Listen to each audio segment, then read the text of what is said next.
In February 1637, in a small Dutch city, a handful of flower bulbs sold at auction for 90,000 guilders. A skilled craftsman earned 300 a year. That's 300 years of wages. For flowers. You've heard this story. It's in every textbook, every crypto warning, every article about market madness, the bubble that ruined Holland. Here's what nobody told you.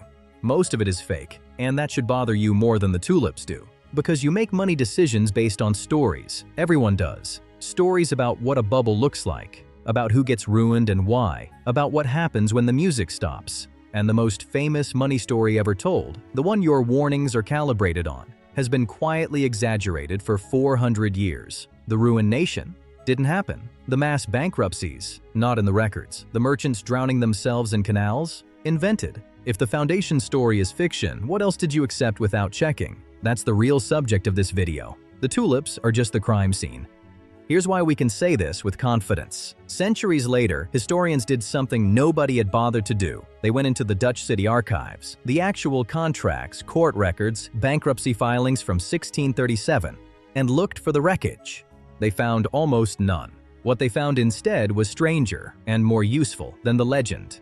4 discoveries. Let's take them in order. First discovery. The most valuable objects in Holland were valuable because they were sick.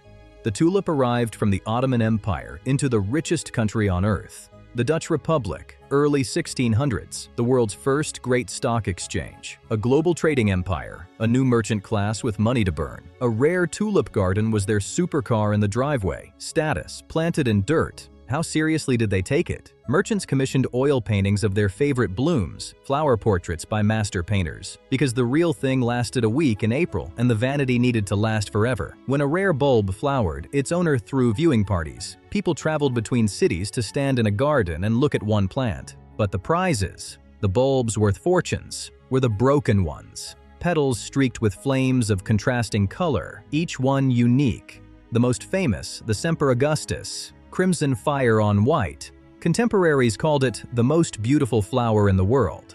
A handful of bulbs existed, one reportedly traded for the price of a fine Amsterdam canal house. And for years, most of those bulbs belonged to a single collector who refused to sell at any price, which of course, only made the legend grow.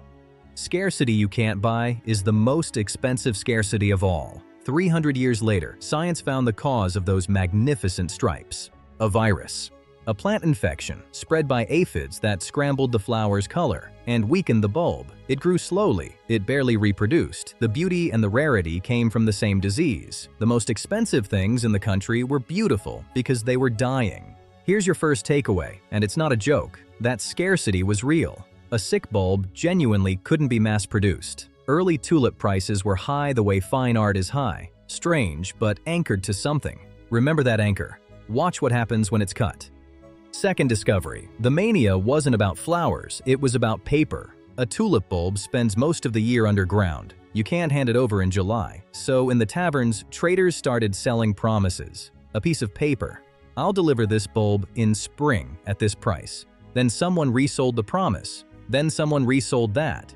Picture the scene, because it matters.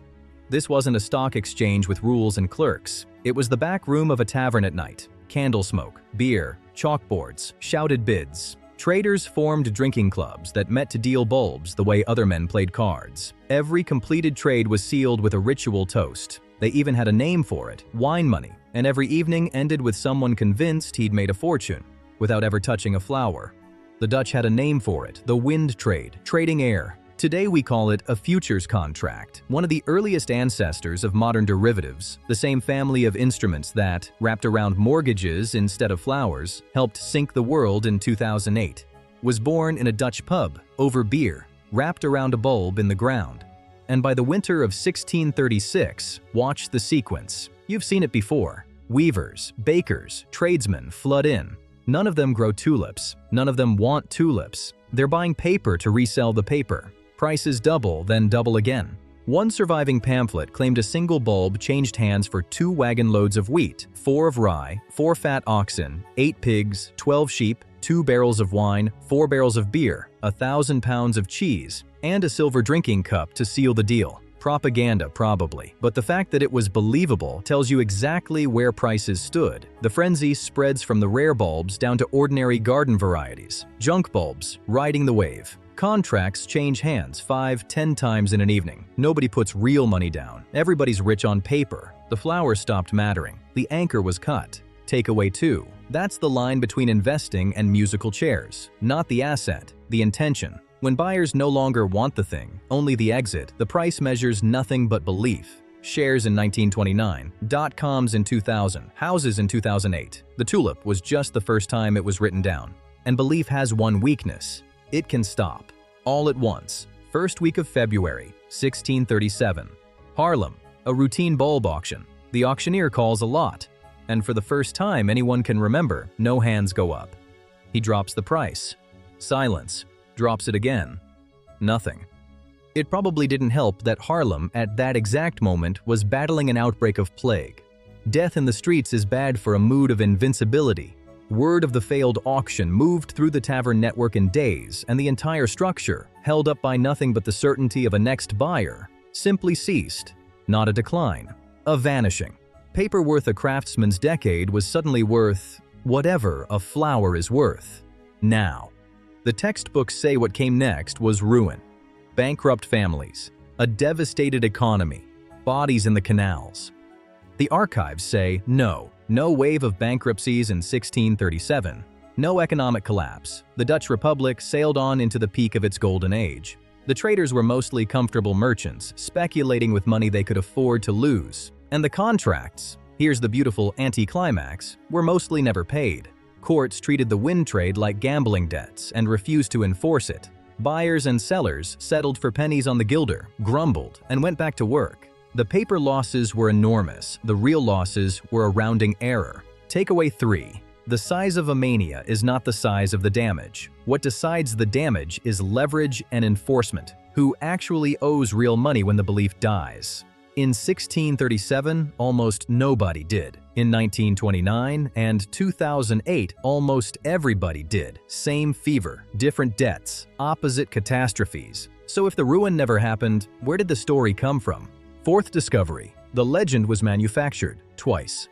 First, in the months after the crash, by Dutch moralists, pamphlet after pamphlet portraying the traders as fools destroyed by greed. It was a sermon, not a report, but it was vivid, and vivid survives. Then, 200 years later, a Scottish journalist named Charles Mackay collected those pamphlets into a best-selling book on the madness of crowds, and printed the wildest versions as fact. The sailor who ate a priceless bulb thinking it was an onion, no reliable source, too delicious to delete. Mackay's book became a classic. Generations of investors read it, and the sermon hardened into history. Which means the story of Tulip Mania is itself a bubble, a tale whose value inflated for 4 centuries because everyone kept buying it, and nobody checked what was underneath. Takeaway 4, the one that outranks the others. Stories about money are products. Somebody made them. Somebody benefits from them. The moralists sold virtue. Mackay sold books. Ask what they're selling before you buy what they're saying.